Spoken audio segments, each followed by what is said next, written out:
On behalf of the National Park Service, I'd like to welcome you to the African Burial Ground National Monument. The African Burial Ground is one of more than 400 national park sites located throughout the United States, and there are over 13 in the New York City area. So you're welcome to visit them. Today is the 11th anniversary of the memorial's dedication. It is my privilege to introduce Rodney Leone. Mr. Leone is the designer of the African Burial Ground Memorial in New York City, which is the only national monument in the United States dedicated to the contributions of people of African descent. Mr. Leone has focused his professional efforts and developed an expertise in modern cultural contextual design, master planning, mixed-use housing development for faith-based and international development organizations. Current projects include the Gospel Assembly Church, the King Emmanuel Baptist Church Senior Housing and Community Center, and the historic Covenant Avenue Baptist Church expansion. Please welcome Mr. Leone.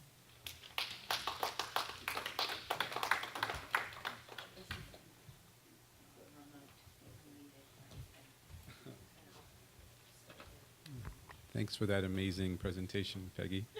It's amazing the connections that we have, that we make even going through these types of projects. And I think one of the reasons why I felt so connected to this particular project was we felt almost like a calling. And I think a lot of us here feel that calling, this ancestral calling that drives us as to why we want to do this type of work. And I would say I myself, and before I even kind of like begin, we all stand on the shoulders of those that came before us. I think that's an aspect of like our historical and cultural legacy that we try to acknowledge this, and even in terms of like our collaboration with one another and how as a community we came together to even manifest this burial ground project. It's not like myself or just one of us, but it's all of us acting collectively and building on what was done before us. So I mean, in that context, is this working? Okay, that's better. Sorry. So in that context, I would say like even one of the first people I reached out to when the competition came about was Lorenzo, and just even seeing and walking around the site and being inspired by the triumph of the human spirit, and reaching out to him to learn about some of his experiences building such a memorial and dealing with some of those issues was at the time I thought it was like an extreme, and it really was an extreme kind of like responsibility. So I was happy to have somebody who had gone through that to kind of like tap into, and even to partner with Nicole and to go through all the struggles that we went through throughout the design phase once we were shortlisted, and to get to the point where we were actually able to deal with not just the GSA requirements, but the National Park Service requirements, the community requirements, the political challenges, the construction challenges. It was like, it was quite a journey, but nevertheless, I think that faith and that strength of that ancestral struggle and what everybody else had gone through, it really allowed us to get through that and to make it happen. I wanted to talk about this evening we don't get to talk about it very often,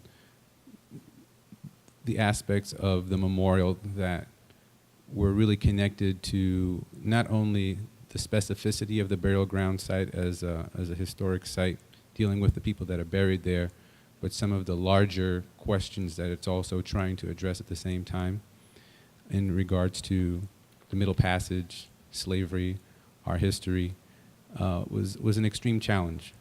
And we wanted to, at the same time that we addressed and gave a voice to the people that were buried at the burial ground site, we wanted to find a way conceptually as architects, as an artist, to begin to integrate symbolism that was and is culturally contextual and in its manifestation, really hopefully connected to the people that were there in some way, because we didn't know specifically who the people were.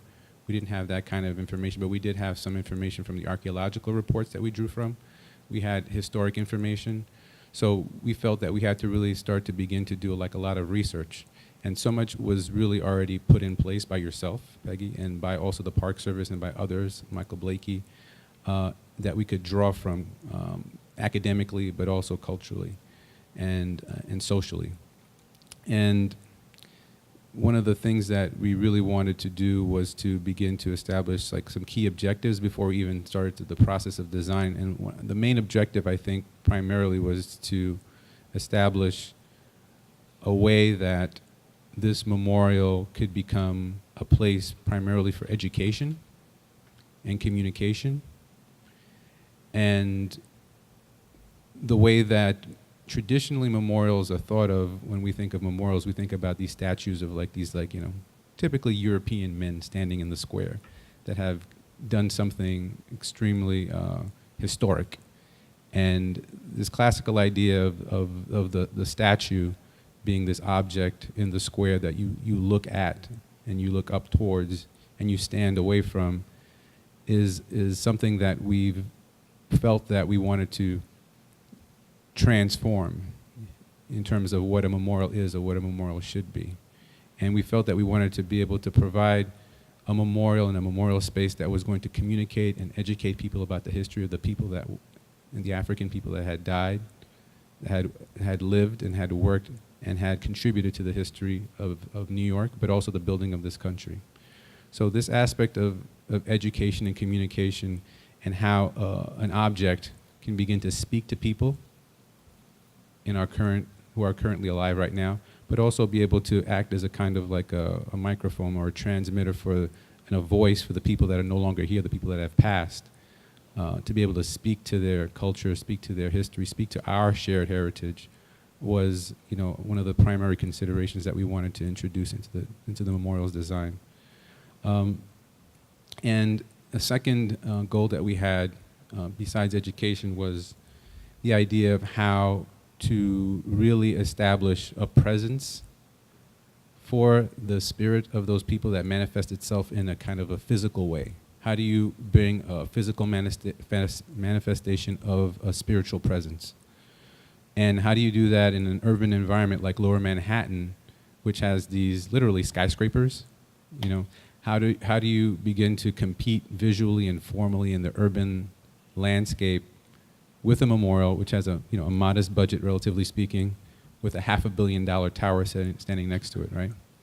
So we felt that, you know, we weren't going to shy away from that, but we wanted to come up with a formal expression that was going to be able to stand out and compete, and also provide a physical presence that then is going to be able to draw people to that place or that space and still be able to stand out uniquely, visually and formally, in contrast with what the urban environment is around it. So there was, in order to do that, we had to be able to really begin to understand formally the expression that we wanted to manifest in that space. And that has to do also with cultural contextuality.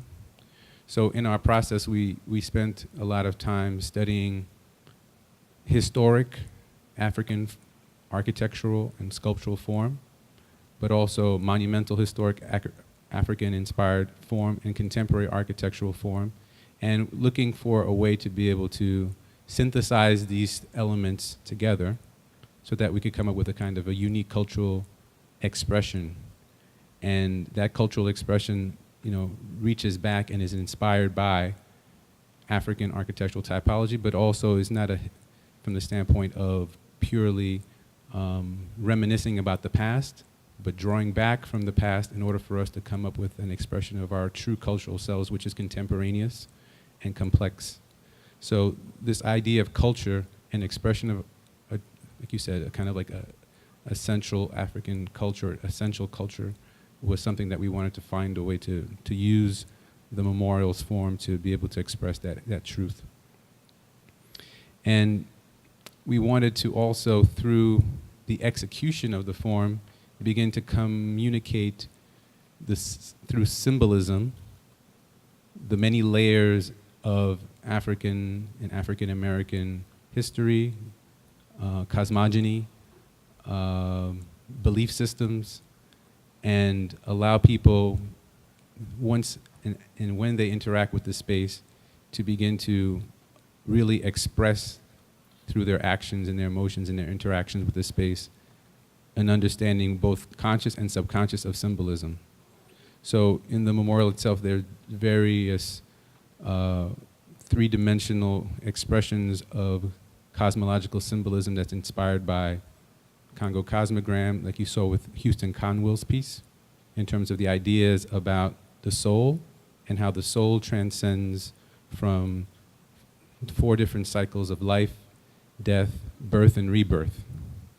And because the space of the burial ground is a spiritual space, and we wanted to be able to express that sense of spirituality through symbolism, we did a lot of historic research on not just these type of African spiritual belief systems, but started to begin to understand how those belief systems began to influence and be dispersed throughout the diaspora and manifest themselves to different belief systems in places like Brazil, in African Americans in different parts of the South, in parts of like Haiti. So there's this whole aspect of a diasporan culture that is tied back to a kind of like a source that we wanted to be able to express as well. So having an understanding of symbolism and how to basically take the essence of that and express that was something which was a challenge that we wanted to be able to introduce into the process. The other aspect that notion of the diaspora and that notion of symbolism needed to communicate was the space to become an all-embracing, kind of encompassing space that really expresses an international understanding that the transatlantic slave trade was something that really transformed not just Africa and the United States, but basically the whole entire world. So this place needed to be an international place of pilgrimage for when people, when they come together or come to this site, to acknowledge not only the people that were buried here and that experienced and lived and worked and died here, but also the people that died and experienced the tragedy of the slave trade and the transatlantic slave trade in the Middle Passage in other parts of the world. So in a lot of ways, the burial ground in Lower Manhattan is a microcosm of sort of like also the larger experience of African descended people throughout the Western Hemisphere, and how that displacement really is responsible for the transformation of how we think of ourselves here in the Western Hemisphere. So this aspect of this international expression and a place for people to be able to come to was something that we wanted to be able to introduce into this design as well. And then the seventh, or one of the last aspects that we really wanted this monument, and this goes back to the idea of the classical monument versus a monument which I think is more African inspired, was the idea of participation and interaction, where these classical idea of the memorial, the classical idea that we were talking about, the statues that are kind of hopefully coming down or being transformed, are places that are meant to be observed but not meant to be engaged. And through our studies and our interactions and research, we felt that whatever memorial space that we created needed not to just be formal, but it needed to be spatial and it needed to be interactive. So through the imposition of how people move through the space, whether they're in the process of doing like a funerary dirge, or in the process of libations, or in the process of visually reading an inscription on a wall or touching a symbol that's engraved in the stone, there becomes a connection that's made between the individuals who are coming to the site that are more visceral and more connected and more African than a traditional idea of standing back and not engaging and not looking at an object, but really kind of engaging in that object and interacting with that object. So through those objectives and through those ideas, we established this memorial, and we christened it the Ancestral Libation Chamber. And that libation chamber, that memorial that is standing outside, has 7 major elements that we've spoken about before.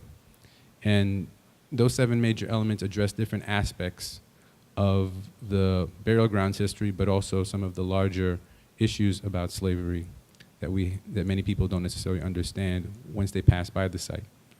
And the first, I think, major element is the 7 mounds, which many of you out there have seen. Note that the 7 sarcophagi with the coffins, the 419 remains with the coffins that Peggy had presented earlier, were laid out in the site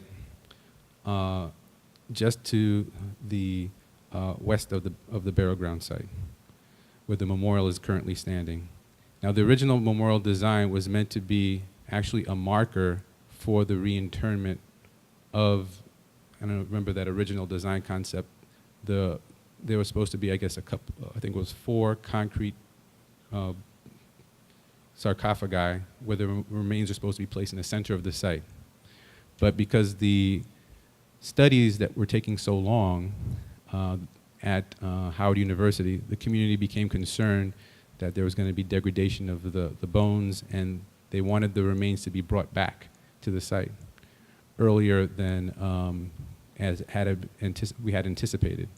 So that zone, that ancestral reinterment zone, was not really part of the original concept. The original concept was that the memorial was supposed to be essentially a marker for the internment, and then we were going to inter the remains into the center of the site, and then that central chamber was going to be the marker where the remains were going to be.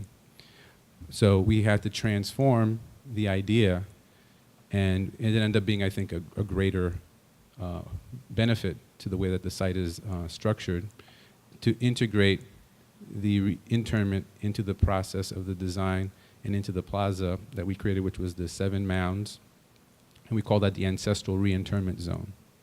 And if you look at the way that the 7 mounds are situated, they are laid out in the east-west axis in a very similar fashion that the remains were laid out when they were covered by the archaeologists during the original excavation.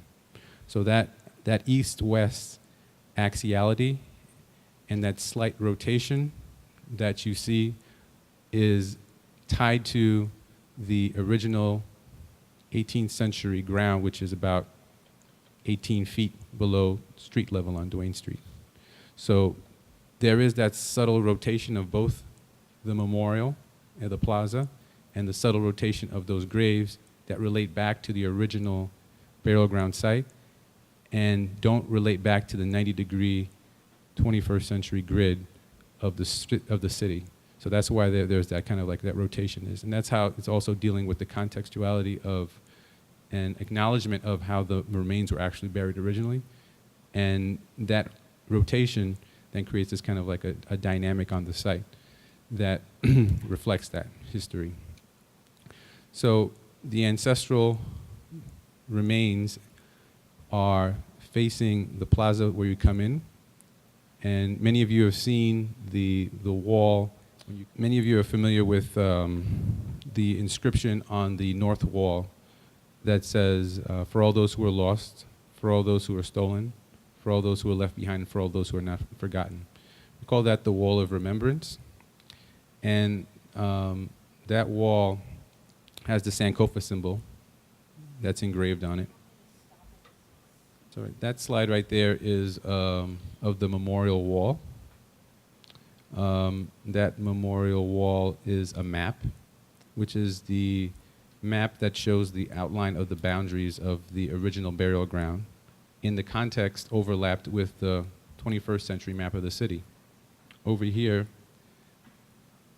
you can kind of make out this small rectangle. That small rectangle is that whole corner block where the memorial is actually located. And this shape here gives you a sense of the scale of the burial ground beneath the streets from Broadway all the way to Foley Square.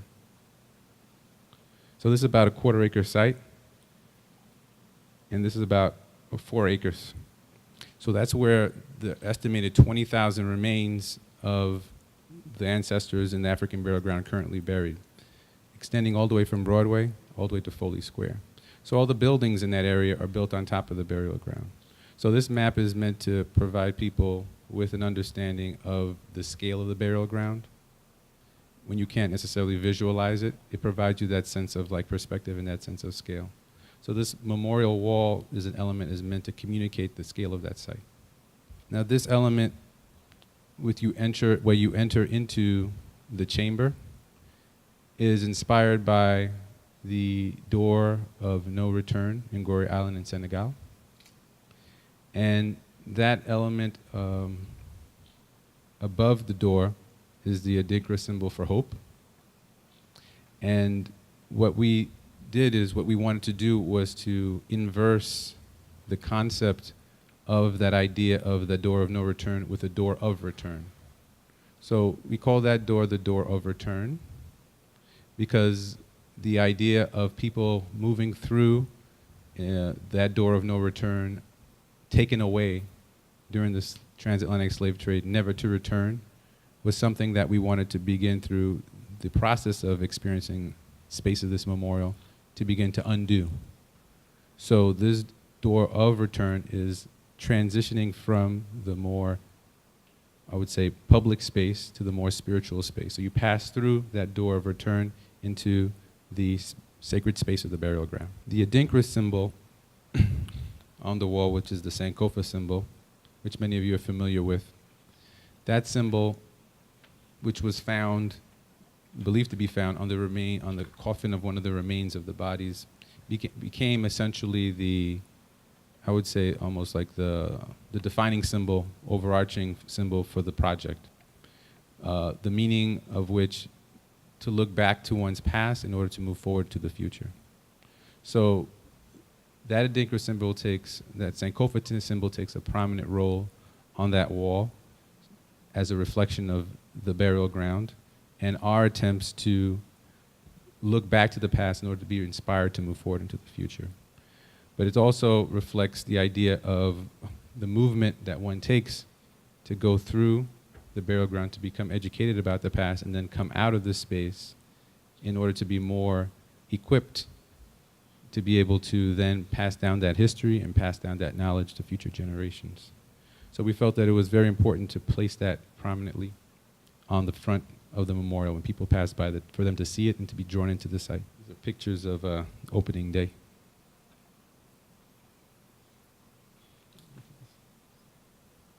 Now, when you pass through the memorial, there is the series of symbols that encircle you around the courtyard. And we call that the circle of the diaspora. So when you pass through the chamber, the circle of the diaspora is an expression of the different symbols that are a reflection of different cultural, spiritual belief systems that are manifested throughout the diaspora of the African people. The first third of these symbols, they are primarily Adinkra symbols, and those symbols are the reflection of human characteristics that allow people to get through struggle. And those first few symbols are dealing with the realm of the living, essentially, as you kind of move down that ramp. And then the secondary symbols towards the middle are symbols that reflect the transition from this kind of like living realm to this spiritual realm. And there's a male and female cemetery guardian symbol that are a reflection of a Haitian Vodun symbol. And the next grouping of symbols themselves then become symbols that are more reflective of spirituality and God and supremacy of God. So you'll see Ankh, you'll see symbols that are related to the Christian cross, symbols related to Islam, as well as other symbols related to the supremacy of God and spirituality. So as you move through that circle and go down to the court, that represents that transition from the realm of the living to the realm of the ancestors. So when you get to the courtyard space, which is the center of the court, there is a place that is meant to be used for libation. It is a space that is meant to be used for gathering. It is a space that is meant to be used for like ritual function. And we call that the ancestral libation court. And it is a place that is a circular space of gathering that we weren't sure that people were going to be able to actually use that space or understand how to use that space until at certain times, and if I could find the slide I can show you, people have come from different places to actually consecrate the site, and both people of African descent, but also people of other worship belief systems. So historically, we wanted to find some type of a ritual that many people understood as a kind of like a shared worship practice, and this idea of libations was something that transcended not just African belief systems, but also other belief systems and cultural practices. And there were times when we've gone by the site and we've been able to see people who believe in kind of Shinto practices and Buddhist practices come to the site and also participate in that space with certain types of like ritual belief systems being expressed as well. So over time, the space has kind of taken on the function of not only an educational space, but a spiritual space for more than just the African community, which is something that we felt that we were very excited about when we saw that happening. The last thing I wanted to say was that going back to the aspect of education, people still don't necessarily know about the fact that New York City had probably the second largest slaveholding population in the United States, after I believe Charleston. And one of the things that I think that really inspires me is when the National Park Service provides the opportunity for the students to come to the site and for the tours to come through to begin to educate the next generation of students and the next education of people to be able to then communicate that history, so that we've done, I feel, a disservice to our previous generations for not necessarily being able to communicate that. But now, through the design, through the construction of the memorial, and through those elements that are introduced into the memorial, children can now have an opportunity to become engaged in historical, cultural practices that can then allow them to begin to learn more about the history of colonialism, the history of slavery in the city, without necessarily the element of like fear and elements of shame that are often associated with educating people about slavery. So the burial ground space and the burial ground place and the tours that occur with a lot of the public schools, especially throughout the city, I think serve to counteract some of that legacy of ignorance about the history of the city. And, I think that for me, that's like the most important thing. And with that, I'll take some questions. I'm sorry the slides weren't working.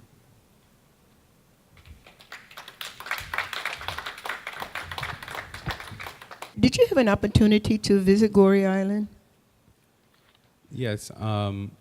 A few years ago, or a couple of years ago, I was able to take a tour of Goree Island, and I was able to meet the caretaker at the House of Slaves, Right. Eloi Coley. Right. And I think he's since passed on, did he? no, I believe he's still No, okay, alive. maybe it's a new one. He Okay. kind of scared me there for a second. Okay, no, it's maybe the new one. Yeah, I was doing it for you. Yeah, so I was able to take a tour, but one of the things that I did when I went to the door, and I went to the door of no return. Right.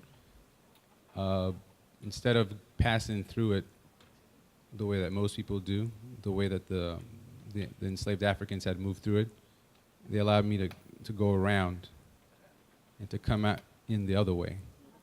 So I went around by where the water is, and I was able to collect some sand, collect some stone samples, get some seawater, which I took back with me. And I came in through the other way as a kind of like, I would say like this like point of return, this idea of return. So I felt very good about that experience when I was able to go there. And it was, I think it was very powerful in a lot of ways because I didn't know more than the door itself from like, reading about it. And there was, obviously there were like these other rooms and the island itself is an interesting place. The House of Slaves is relatively small. but there are these big forts and fortifications. So you really understood that this was a place that was being protected because of its strategic and economic significance back in the day. And I think they transformed the fort on the island to a museum as well. And I would definitely, recommend anybody who's going to West Africa or to Senegal to take that journey, to take that trip, take that pilgrimage. I was there. Yeah, absolutely. Into the Gambia. Yeah. Okay.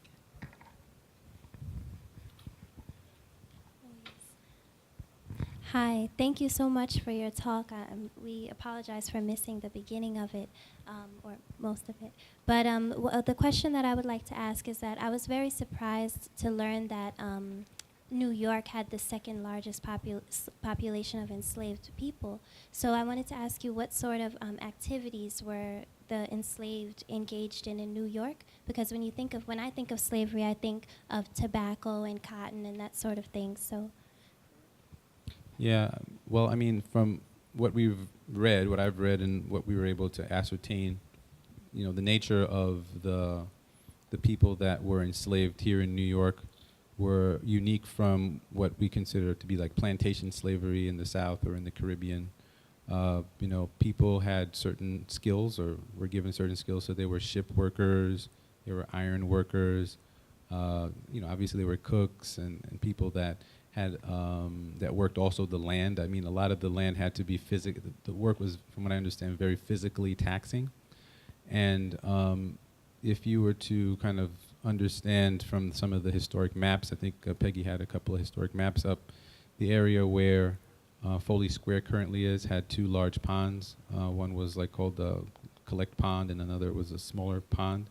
And it was sort of like a kind of swampland, just to the north and just to the outside of the city. New York City, the northernmost boundary essentially ended around Chambers Street, and outside of that was essentially the wilderness. So all that area had to be drained. There was a huge hill just to the north of where those ponds were. So what happened over time as the city expanded northward was that the swamp was drained, the hill was raised, the whole area was filled in and became more farmland, and I'm sure it was basically enslaved Africans that did most of that work. So there was a lot of back-breaking labor, and the signs of which were very evident in a lot of the archaeological reports in terms of the impact on the bones. And I think the archaeological report goes into detail about most of the people or a good percentage of the people that died were young people. People didn't live to a very early age. And in the courtyard itself, when you visit, we took a random sampling of the descriptions of the people that were uncovered on the site, and it basically just described essentially the gender and the age of the person, and it gave them a numeric designation. But you can see that there were a good portion of that were very young children who were also enslaved and didn't live very long. So most people, if they lived a long life, they were in their 30s. I don't think I've ever seen people in the archaeological report that lived well into their 40s or something like that. That'd be very rare for people to live that old. But most people were died very young. So it was obviously very back-breaking, harsh labor, irrespective of the skills and the trades that they had. Thank you.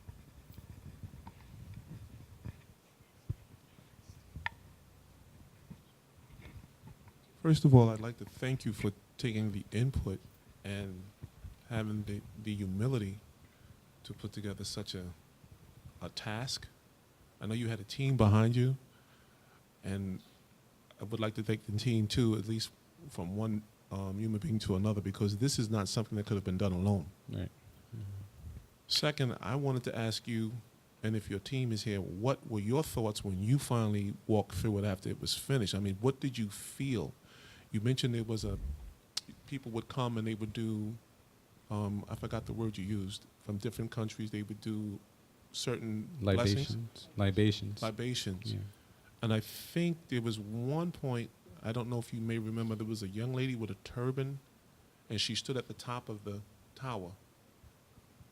And then she came down. I think you were there. Mm-hmm. And I remember the expression on your face, because it got real solemn and got real quiet, because she went through the whole process. And no one, we didn't understand what she said, but I remember that because it was just so solemn. But what was your feeling as far as what you felt, and if there's anybody else here from your team, could you please express to us? Because it's one thing to walk into something and say something about it, but how did you feel when you first walked, whether you walked alone or with your team members? Well, I think that's a very perceptive. I mean, to speak about the team, and Nicole's here too. Nicole was my partner during with Aris Architects when we constructed the project, and I'd like to hear what her thoughts were on that as well. But it was happening very fast. I'll say that in terms of like the deadline for the construction, and we literally basically we were completing the project like the night before the unveiling, right?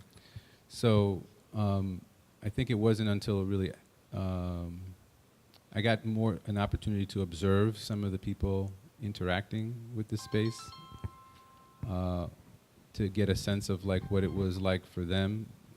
And I do remember one young woman, actually, welling up in terms of like her walking around. So we felt that we wanted to have some sense of like an emotional, spiritual kind of impact, because at the same time that it's a public space, it's also a sacred space. So it's hard to have kind of like a balance of those kind of things. How do you keep the space to, very open and public, but at the same time evoke a sense of solemnity? And that young woman's reaction, I think, was very comforting in some ways, that we were at least being able to communicate the sacredness of the site. And I think was maybe like afterwards, we've had a chance to be able to walk through the space and to feel some of the I think energy within the space. And I think that my favorite space is the center of the court, where if you stand at the center and you speak words, whether you're praying or you're communicating, there's a kind of like a vibration that you feel when you're in that space because of the concentric circles of the spiral when you walk through. And I think that for me kind of evokes a sort of like a sense of like I would say God and ancestral space. So I don't know, Nicole. Yeah, and this was the comment that I was going to make. So thank you for asking, about the feeling of the design team and what we went through and what the site essentially means to us. Just really echoing what Peggy had said earlier when she mentioned that she just was at the site and just by chance, at that moment she understood what was happening, that people's lives were being erased. And she turned around and there was a GSA official there that she could speak to. I think the whole time we all felt, and Rodney talked about it as a calling, that you were responding to a calling for the site, for the design, I think there was an overall sense that, as being a spiritual person, that the whole time, that this is not, we're designers, we're architects, we're artists, and I personally really feel like God's hand, and there were so many points through the whole process where it could have gone so many different ways. We could have not had a memorial. It took a while for people to really understand the significance of the site, but the significance of how to express the memorialization for permanency. Mm-hmm. So a perfect example is what Rodney just mentioned in terms of just being part of an overall process, and the divine hand of God is that we really didn't know that in the center of the courtyard, where you would stand, that, and anyone who has visited the site, really, if you didn't get to experience this, you really do need to go back. If you stand at the center of the courtyard and you speak, you know, the sound waves go out and come back, and it really reverberates. And so when you're doing the libations and you're calling the names of ancestors, it's really an amazing experience. And this wasn't something that we thought about.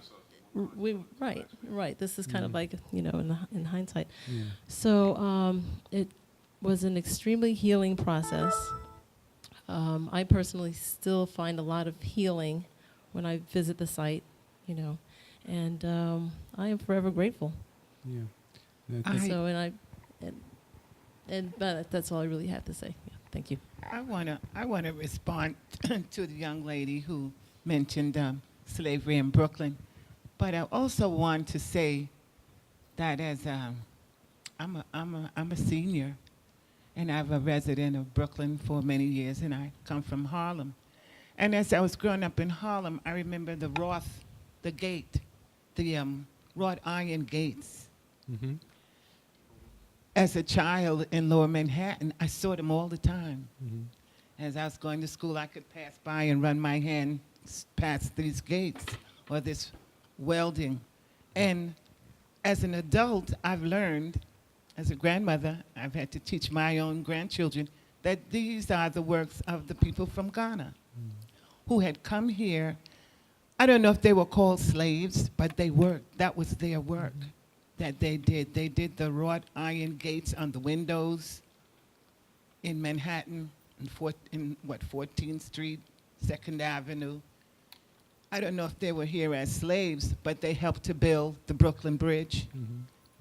They were workers on that side of Brooklyn where it was decided that the bridge would start on Brooklyn because Brooklyn would pay 10 cents in taxes more than Manhattan.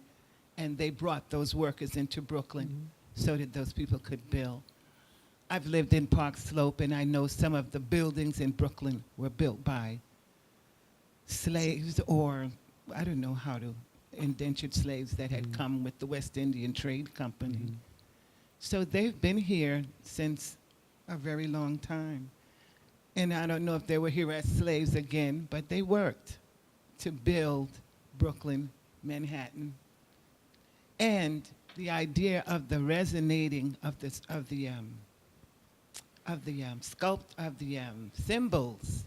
Could you imagine a worker, somebody building, and he's singing, and he's giving a vibration to that piece of art?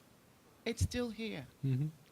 That same feeling of an accomplishment, that I've done something, that I've created something, it's still here.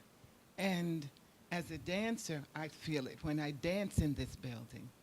When I walk around and I look at all of the work that has been done to remember these people, they are grateful Mhm. because I don't think every minute was spent as a slave. I don't think every moment that they lived was like downtrodden. I think they had a happy moment, you know, with their children and their families. And I'm grateful, so very grateful that you people have endeavored to preserve it and to bring it to light and to teach it, especially to Howard. And I hope that Howard can participate in any of the other memorials that we deserve as a people to be remembered. We need landmarks everywhere to say that we were here and we lived. Because if we don't preserve them, nobody will know Yeah. that we were here and we made a statement that belonged to us, because they could give it to anyone else and say someone else did it. And I thank you, young man. Thank you very much. Are there any more questions?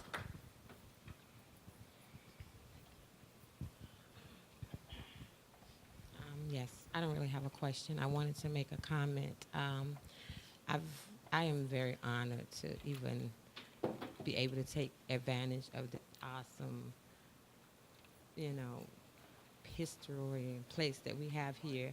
I have always tried to come and take part in all of the activities. You can't hear me? Oh my God. Yes. As I was saying, I am honored totally honored to be. I've worked in this building for maybe like 7 years, and I've always tried to participate in anything that happens because I just believe that it's just, we ought to be it ought to be running over with people because this is ours, and so much went into it, and so much of our heritage and our ancestors gave their lives to even build this city, and to have what we finally have here. It's just an awesome feeling for me. And I want to say, in working in this building, there's a lot of times I would come in the mornings, early in the mornings, and it's just beautiful anyway. And I would speak to, I just speak to the ancestors because that's the way I felt here. And a lot of times my coworkers would say, you hear noises in this building at night, and I go in the bathroom, it's like I can hear some drums or something, but it never frightened me. It was like, this is us, this is ours. And it's just so much of the ancestors and the spirits of them that's in this place. I can just say that honestly from what I've felt just working here. So I am grateful, I am thankful to everyone that took, the time, stood up, fought for, and made this happen. And I couldn't miss it if anytime I'm around, I try to come to everything because it's worth much more than we even have to give to come in here. And it's free, it's ours. Mm-hmm. So I just wanted to say that. It's Thank you. beautiful. Thank you.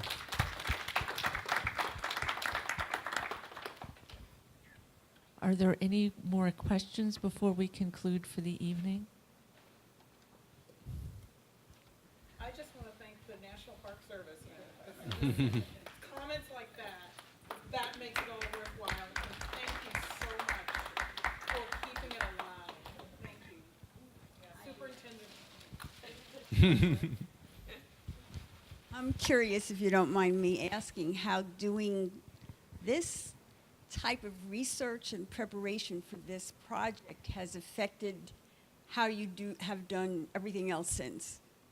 Because what you put into preparing for this is just unbelievable. I mean, you wouldn't even think of these things.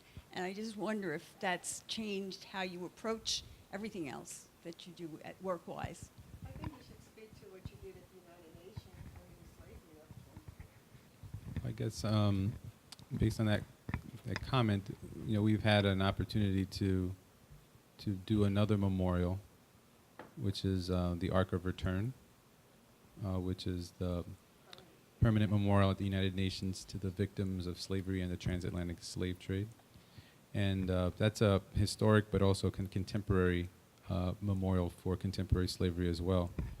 And a lot of, it's a much more compressed site condition, but a lot of the lessons and a lot of the concepts that we developed during our development of the African Burial Ground Ancestral Libation Chamber, we were able to also introduce conceptually into the Ark of Return.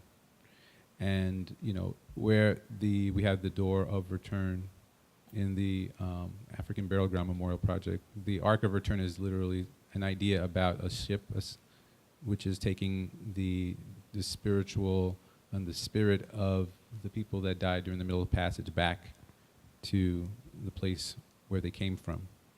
So, I think that there's still this idea of like passage, you move through the Ark.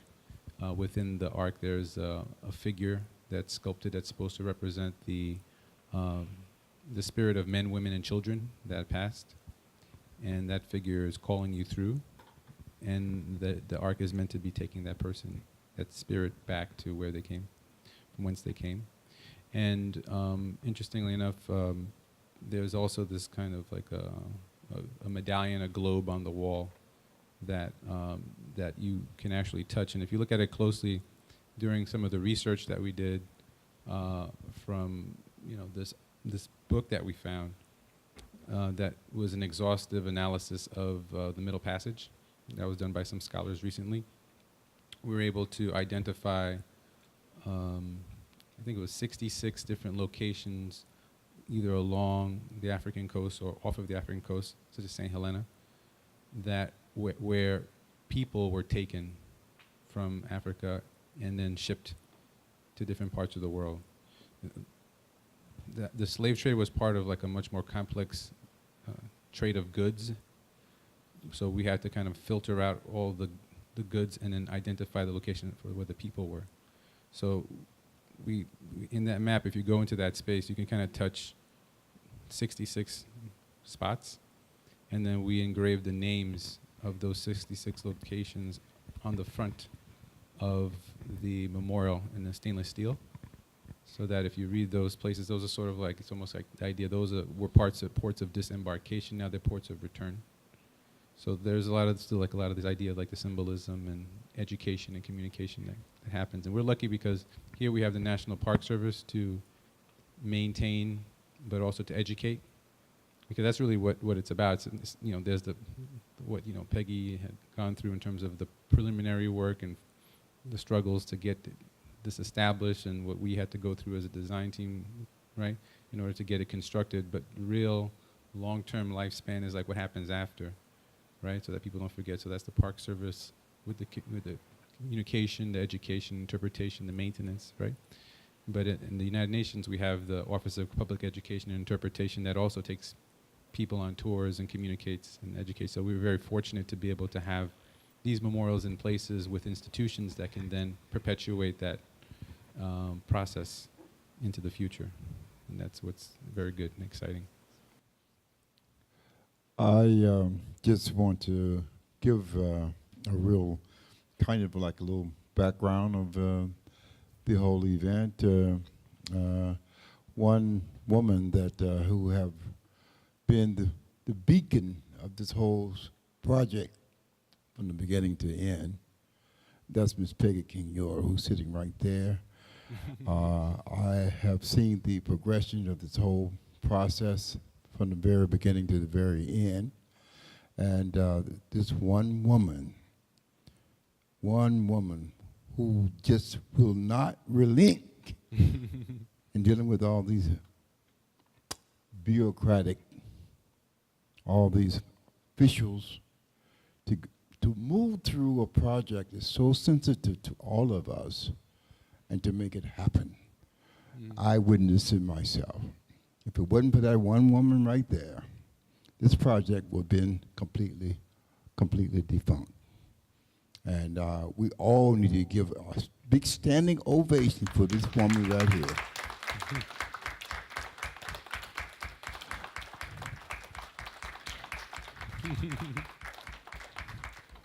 I mean, the dedication that this woman have done, I'm flawed every time I see her face. And also, I'm the artist who built the monument for the triumph of the human spirit across the street.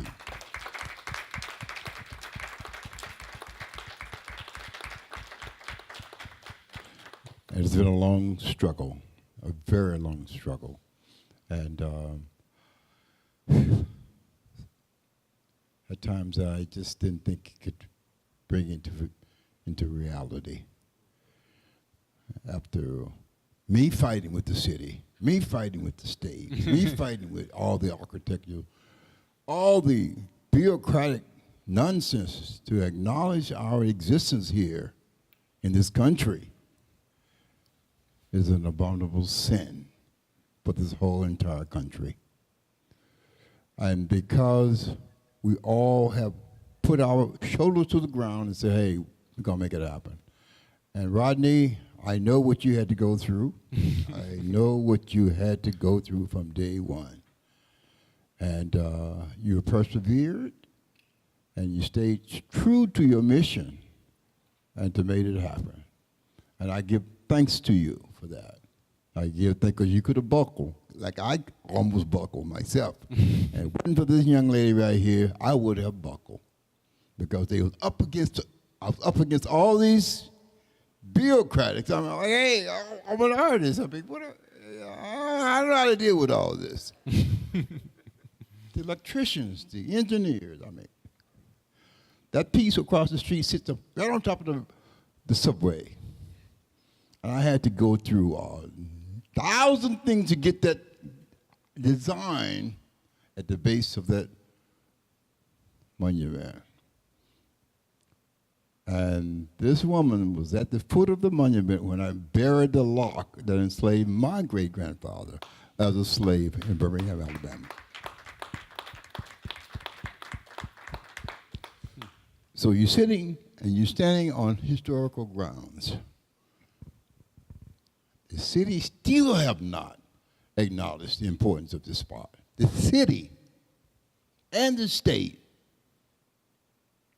has not really given the importance of this whole aspect of what we have brought to this country.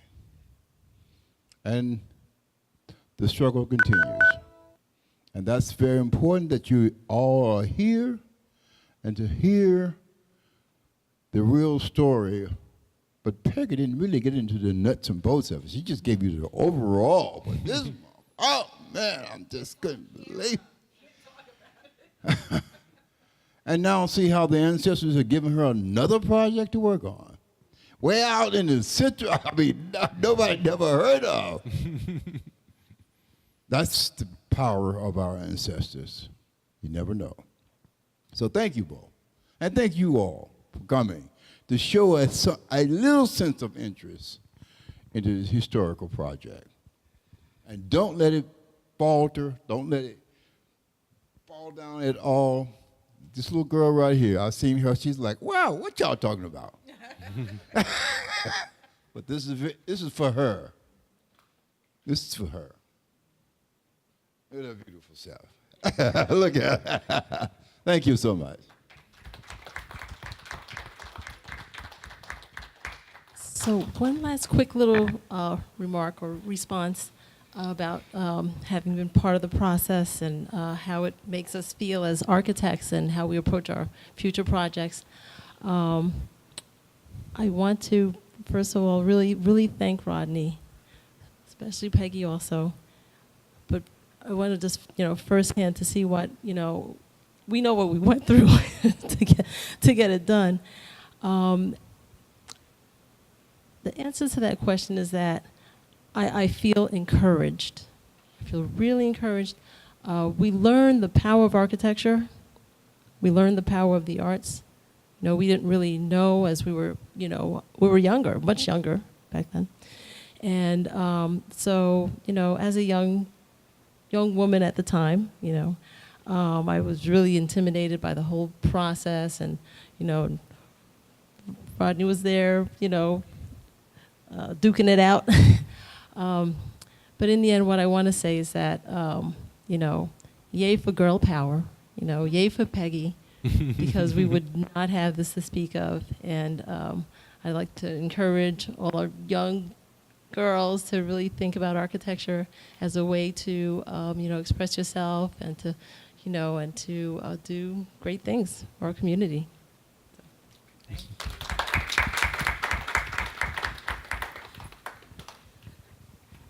Are there any more questions before we conclude the evening?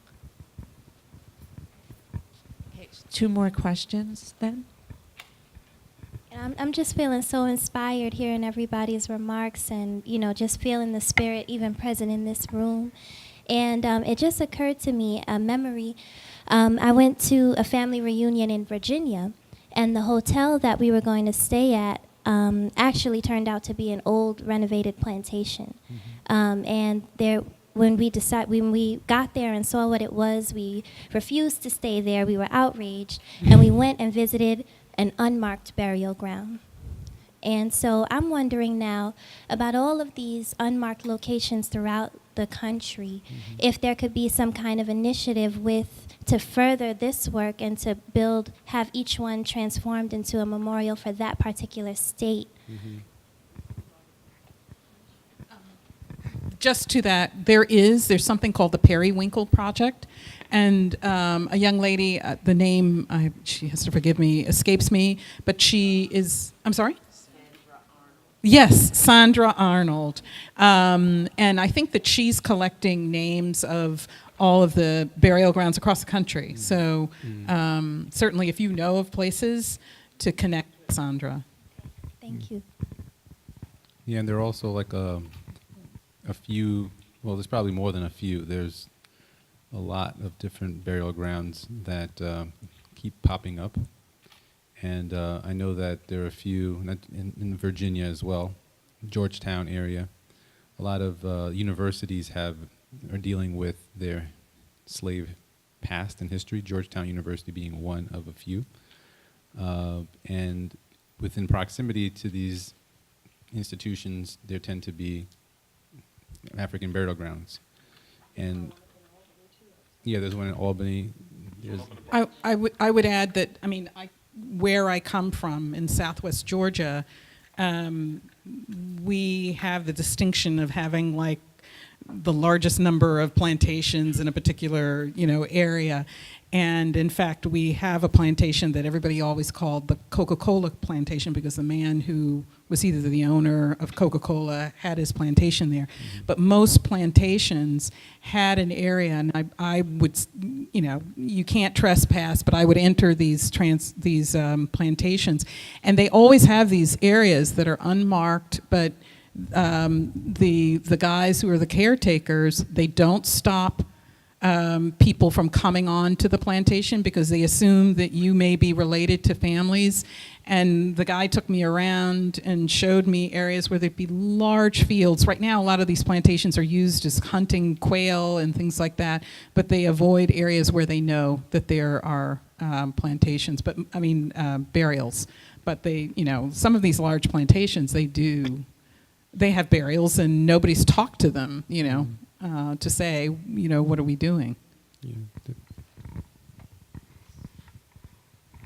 There'll be one more question after that. I'm kind of taken aback with the mention of the burial grounds in Georgia, because when you buy land or you have land, you don't know what's under that ground. And these huge machines come and they dig up and tear up the ground, and you oftentimes will find somebody's bones or some kind of marking that there was a burial or a grave there. But now I'm mentioning the chance for young girls to study architecture. I'm thinking that when you first started with your presentation, I saw all these crude drawings. Those were your ideas, right? What inspired you? I mean, I did see Egypt and I saw different pyramids. What were you thinking about when you started these sketches? Were you being sentimental, or what were you thinking about when you started recreating what was in your mind? What was in your mind when you put the door of no return and the different openings? Because in Egypt, that's how that Giza opens. It opens with a triangle. It's a very narrow opening. Had you thought about all of this, or was it just something that you'd studied, or is that the approach? Well, I mean, I guess it's a kind of combination of a lot of different things. I mean, it's not necessarily one thing, but I mean, when I went to graduate school for architecture, I specifically went to a program at Yale because I wanted to spend time studying with transatlantic African artist and historian Robert Ferris Thompson. Okay. And so I spent actually probably more time outside of architecture school than inside the architecture school. So you studied the religion? Yeah, I through studied like Ferris Congo Thompson. cosmology, and which also extends to like Yoruba systems, and just to kind of understand better, because I know at some point I wanted to be able to introduce that into an architectural language. Wow. So that's why even when Nicole was saying, it's like it felt like this is sort of like been a path that we've been placed on in a lot of ways. You just have to kind of go back and follow the path. So a lot of the understanding and ideas kind of come from that. And I also lived and worked briefly with, and I befriended a good friend of mine now from the Ivory Coast. So I lived and worked in the Ivory Coast for a little while in order to see sort of like, what's happening in Africa for real, as opposed to like what we see on TV. And I think those had influences, and I think also my Haitian background has some influences as well, in terms of like Haitian your spirituality art is showing there, right? Yeah, so I think, like all of us, we have all these different types of influences in what we learned in school, as well as what we're taught by our parents and our grandparents, and in our interests. And I think that one of the things, those sketches are a reflection of an attempt to synthesize and create a form which acknowledges a lot of those different kind of influences, especially in regards to going back to what we were talking about, even like young women. This idea of the form, a lot of what we're taught in modern architecture is about the cube, essentially the 90-degree. This is very kind of like, I would say, like very male in a lot of ways, and we've kind of lost a lot of the feminine, and so there's trying to resolve that kind of like balance with the circles and with the curves. So everything is not kind of like sharp angles and sharp edges, right? It's about kind of this fluidity of movement and dynamism, and kind of creating that kind of like a balance of how one moves through space, which is what you would find kind of like in, African compound, people coming together, and also how you move through space as well. So we were trying to create, I think, something that was reflected more of that kind of like universal, human and spiritual kind of like synthesis. Thank you very much. To our last question of the evening. Thank you so much. Nangadef. Hey, Yes, we're very proud of you. I'm very proud of you. Every time I'm, watching and following your work, I'm inspired. So I was in Brazil last year because I was invited to visit something that is really connected to the African burial ground also. Because in Rio de Janeiro, I don't know if people know about it here, in 2009, during the Olympic Games constructions, they removed a lot of bones, like what happened here. Mm-hmm. And in the side of Cais do Valongo, in Portuguese, Cais is like where the ships, a port of like slave market. Mm-hmm. They found 50,000 human remains, Yeah. great mass grave. So now, they're in the new project calling Museu de Escravidão e Libertad, like a museum of slavery and freedom. And I think the model of the burial ground is inspiring all these Afro-descent people around Americas, even in Africa.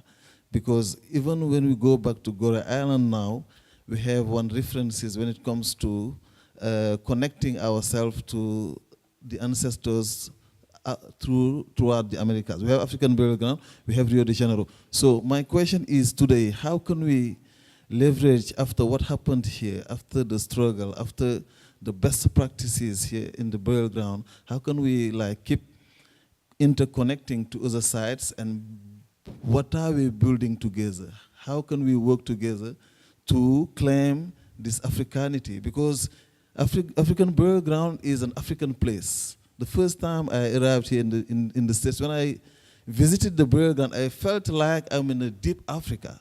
And I don't know how magic and how great you and all the team succeeded and achieved this, but we really need to go back to who we are by claiming also our Africanity, because that's what I'm saying every time.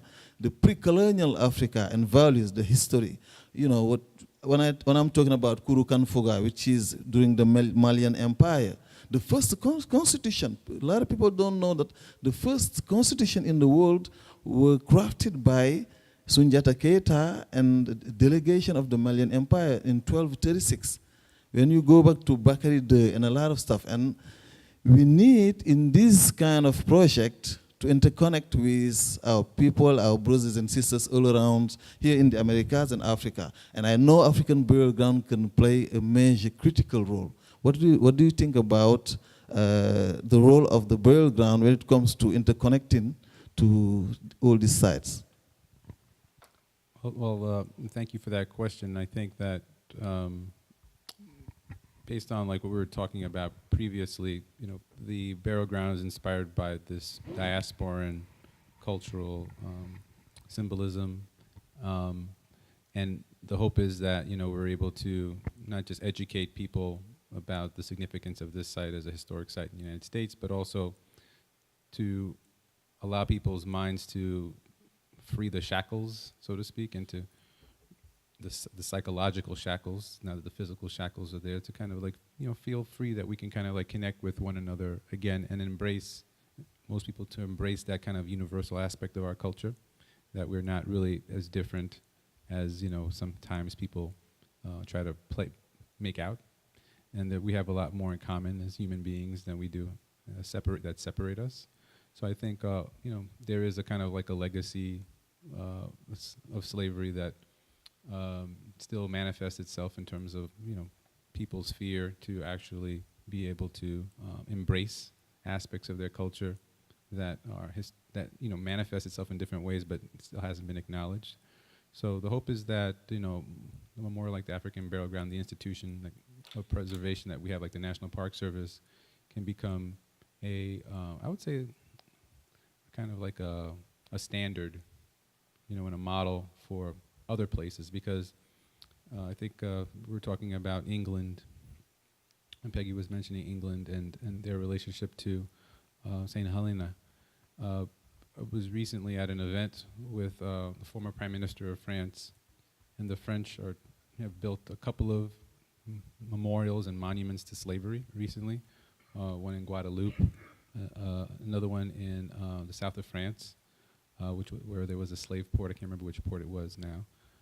But now they want to have a national monument to slavery in Paris, because they're beginning to start to acknowledge their multi-ethnic society and understand, even if you look at the soccer team that won the World Cup, that they have an African past as well, an African culture in their population, and they have a legacy of slavery that they need to kind of like grapple with. So they're, people are, and the woman who was in charge of the Brazilian museum, we were able to, with Shirley, get an opportunity to tour the burial ground site and the interpretive center with her, so that she can get ideas on how to introduce these kind of best practices into her project in Brazil. And she also went on a trip and visited the memorial in the museum in Guadeloupe.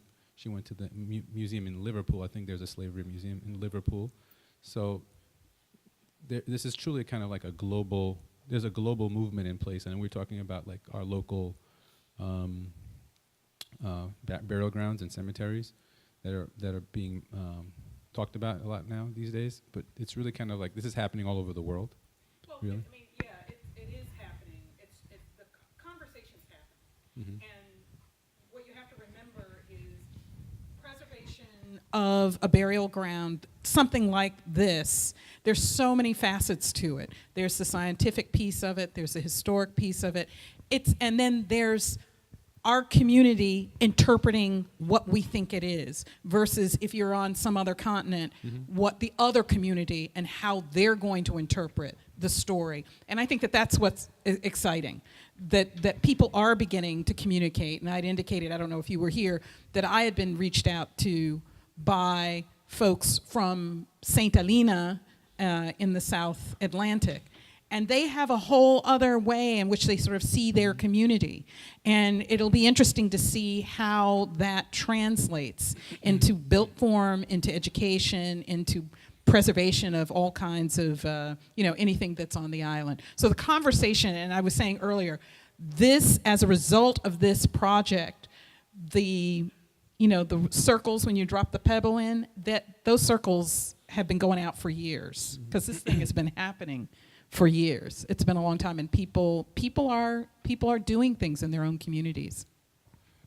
And the brother brought up the issue of Goree Island, and I just been the monument across the street, Triumph of the Human Spirit, is based on a female Chihuahua because she carries the baby on the back. Abstractly, it's not literal. The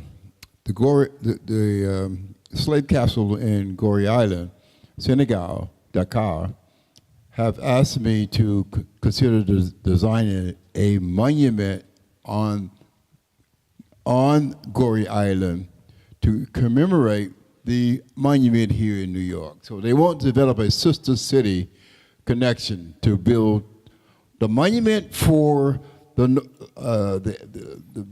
back door of no return to the place here in New York City. So those two, New York City has been the real nuclei for a whole way of thinking about the issue of slave trade.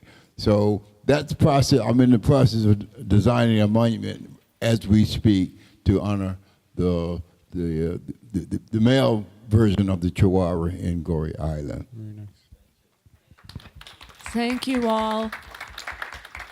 We welcome everybody to come back to the African Burial Ground National Monument and join us. And we hope these are be many more of these types of panel discussions and lectures. So thank you very much for coming this evening.